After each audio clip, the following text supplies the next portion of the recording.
I have read literally thousands of books on modern psychology, metaphysics, ancient magic, voodooism, yogism, theosophy, Christian Science, unity, truth, new thought, and many other dealings. It's what I call mind stuff. Many of these books were nonsensical, others strange, and many very profound.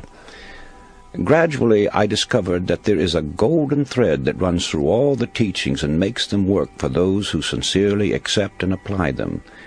That thread can be named in a single word: belief.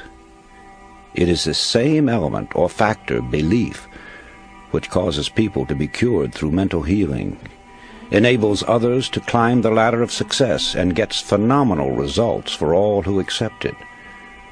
Why belief is a miracle worker is something that cannot be satisfactorily explained, but have no doubt about it. There's genuine magic in believing.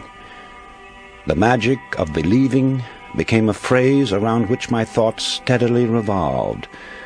I've tried to put down these thoughts as simply and as clearly as I could, so that everyone can understand. My hope is that anyone who listens will be helped in reaching their goal in life. So, you begin with desire if you ever hope to achieve anything or gain more than you have now.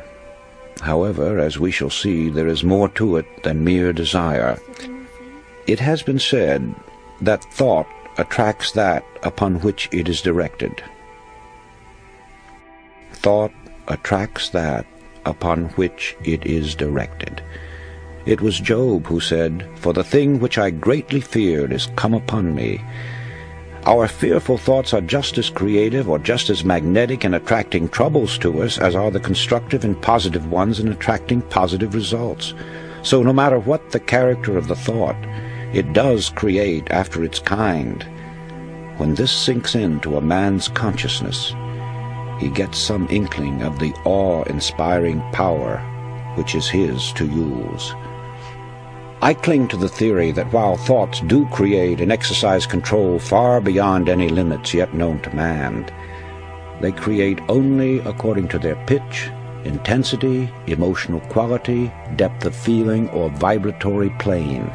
In other words, comparable to the wavelength and wattage of a radio station, thoughts have a creative or controlling force in the exact ratio of their constancy, intensity, and power. Let me try to clarify that.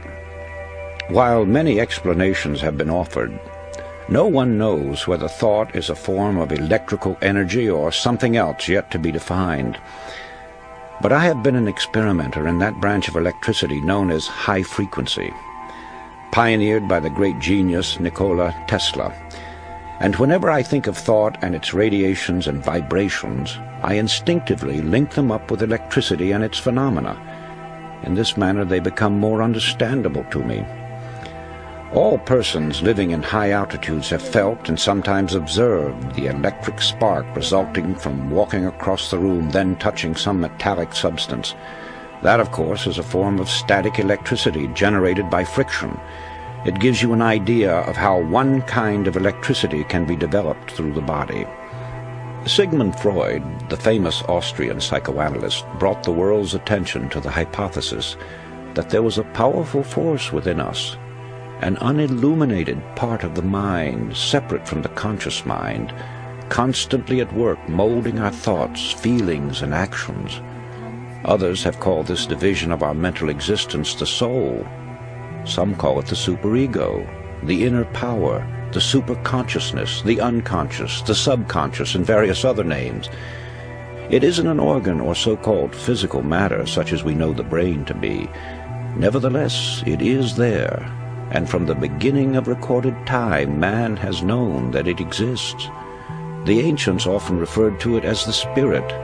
Paracelsus called it the will. Others have called it the mind, an adjunct to the brain. Some have referred to it as conscience, the creator of the still, small voice within. Still others called it intelligence, and have asserted that it is a part of the supreme intelligence to which we are all linked. No matter what we call it, I prefer the word subconscious. It is recognized as the essence of life. and the limits of its powers are unknown. It never sleeps. It comes to our support in times of great trouble.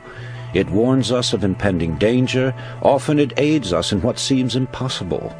It guides us in many ways, and when properly employed, performs so-called miracles. Perhaps the most effective method of bringing the subconscious into practical action is through the process of making mental pictures, using the imagination, perfecting an image of the thing or situation as you would have it exist in physical form.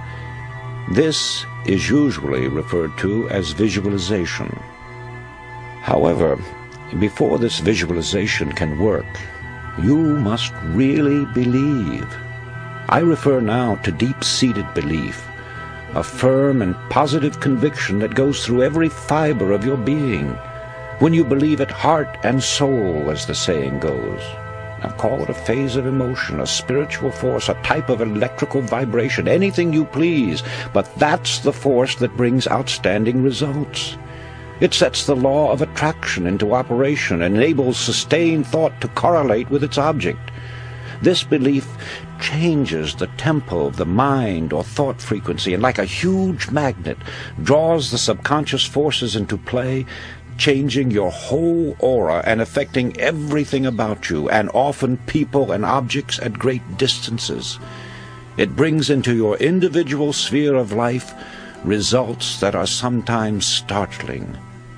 After studying the various mystical religions and different teachings and systems of mind stuff, one is impressed with the fact that they all have the same basic modus operandi, and that is through repetition. The repeating of certain mantras, words, formulas, or just plain mumbo-jumbo is common with witch doctors, voodoo high priests, hexers, and many other followers of strange cults. They use them to evoke the spirits or work black magic. One finds the same principle at work in chants, incantations, litanies, daily lessons. Also the frequent praying of the Buddhists and Muslims alike, the affirmation of the Theosophists and the followers of unity, the absolute, truth, new thought, divine science. In fact, it is basic to all religions, although here it is white magic instead of black magic. This brings us to the law of suggestion, through which all forces operating within its limits are capable of producing phenomenal results. That is, it is the power of suggestion and autosuggestion, your own to yourself, or heterosuggestion coming to you from outside sources, that starts the machinery into operation or causes the subconscious mind to begin its creative work. And right here is where the affirmations and repetitions play their part. It's the repetition of the same chant, the same incantation, the same affirmations that lead to belief. And once that belief becomes a deep conviction, things begin to happen. Now, this is the same identical force and the same mechanics that Hitler used in building up the German people to attack the world. A reading of Mein Kampf will verify that. Dr. René Fauvel, a famous French psychologist, explained it by saying that Hitler had a remarkable understanding of the law of suggestion and its different forms of application. It was with uncanny skill and masterly showmanship that he mobilized every instrument of propaganda in his mighty campaign of suggestion. Hitler openly stated that the psychology of suggestion was a terrible weapon in the hands of anyone who knew how to use it. Let's see how he worked it to make the Germans believe what he wanted them to, and once that belief took hold, how they started their campaign of terror. Slogans, huge signs, posters, mast flags appeared throughout Germany. Hitler's picture was everywhere. One Reich, one folk, one leader became the chant. It was heard everywhere. Today we own Germany, tomorrow the entire world. The marching song of the German youths came from thousands of throats daily.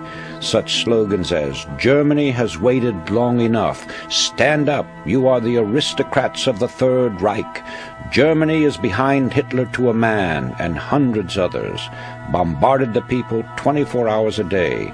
From billboards, sides of buildings, the radio and the press, Every time they moved, turned around, or spoke to one another, they got the idea that they were a superior race, and under the hypnotic influence of this belief, strengthened by repeated suggestion, they started out to prove it. Unfortunately for them, there were other nations who also had strong national beliefs that eventually became the means of bringing defeat to the Germans. I know that it is difficult for the average person who knows nothing of this subject to accept the idea that all is within. But surely the most materialistic person must realize that as far as he himself is concerned, nothing exists on the outside plane unless he has knowledge of it or unless it becomes fixed in his consciousness.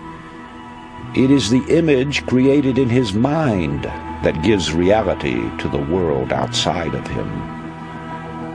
Happiness, sought by many and found by few, therefore is a matter entirely within ourselves. Our environment and the everyday happenings of life have absolutely no effect on our happiness except as we permit mental images of the outside to enter our consciousness. Happiness is wholly independent of position, wealth, or material possessions. It is a state of mind which we ourselves have the power to control. And that control lies with our thinking.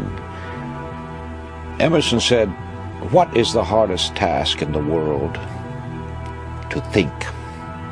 Obviously this is so when one considers that most of us are victims of mass thinking and feed upon suggestions from others. We all know that the law of cause and effect is inviolable. Yet how many of us ever pause to consider its workings? The entire course of a man's life has many times been changed by a single thought, which coming to him in a flash became a mighty power that altered the whole current of human events. History is replete with the stories of strong-minded, resolutely willed individuals who, steadfastly holding to their inner convictions, have been able to inspire their fellow man and in the face of tremendous and determined opposition have literally created out of nothing great businesses, huge empires, and new worlds. They had no monopoly of thought power. You and every man and woman have it. All you have to do is use it. You will then become the person you envisage in your imagination. Know yourself. Know your power. Faithfully use the cards and the mirror techniques, and you will get results far beyond your fondest expectations. Just believe that there is a genuine creative magic in believing, and magic there will be, for belief will supply the power which will enable you to succeed in everything you undertake. Back your belief with a resolute will, and you will become unconquerable. A master of men among men, yourself.